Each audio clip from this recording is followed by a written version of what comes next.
The Epistle of Ignatius to the Ephesians.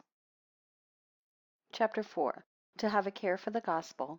The virginity of Mary, the incarnation, and the death of Christ were hid from the devil. How the birth of Christ was revealed. Exhorts to unity. Be not deceived, my brethren. Those that corrupt families by adultery shall not inherit the kingdom of God. If therefore they who do this according to the flesh have suffered death, how much more shall he die, who by his wicked doctrine corrupts the faith of God, for which Christ was crucified? He that is thus defiled shall depart into unquenchable fire, and so also shall he that hearkens to him. For this cause did the Lord suffer the ointment to be poured on his head, that he might breathe the breath of immortality unto his church. Be not ye therefore anointed with the evil savour of the doctrine of the prince of this world. Let him not take you captive from the life that is set before you. And why are we not all wise, seeing we have received the knowledge of God, which is Jesus Christ? Why do we suffer ourselves foolishly to perish, not considering the gift which the Lord has truly sent to us? Let my life be sacrificed for the doctrine of the cross, which is indeed a scandal to the unbelievers, but to us is salvation and life eternal. Where is the wise man? Where is the disputer? Where is the boasting of those who are called wise?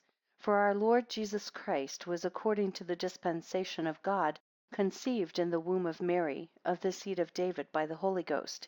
He was born and baptized, that through his passion he might purify water to the washing away of sin.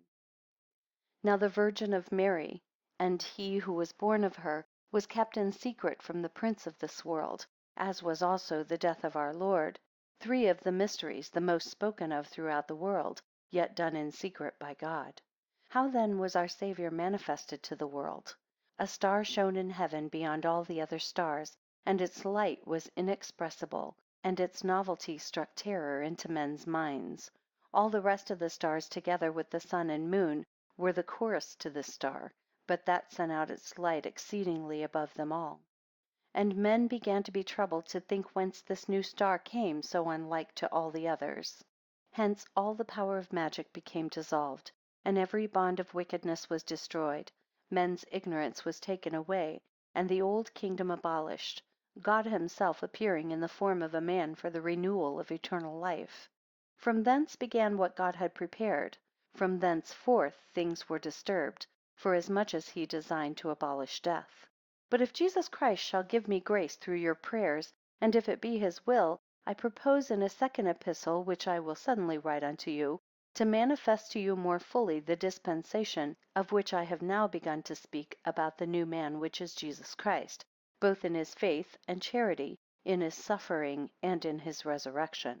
Especially if the Lord shall make it known unto me that ye all by name come together united in one faith and in Jesus Christ, who was of the race of David according to the flesh, the Son of Man and Son of God, obeying your bishop and the presbytery with an entire affection, breaking one and the same bread, which is the medicine of immortality, our antidote that we should not die but live for ever in Christ Jesus. My soul be for yours and theirs whom ye have sent to the glory of God, even unto Smyrna, from whence also I write to you, giving thanks unto the Lord, and loving Polycarp even as I do you. Remember me as Jesus Christ does remember you.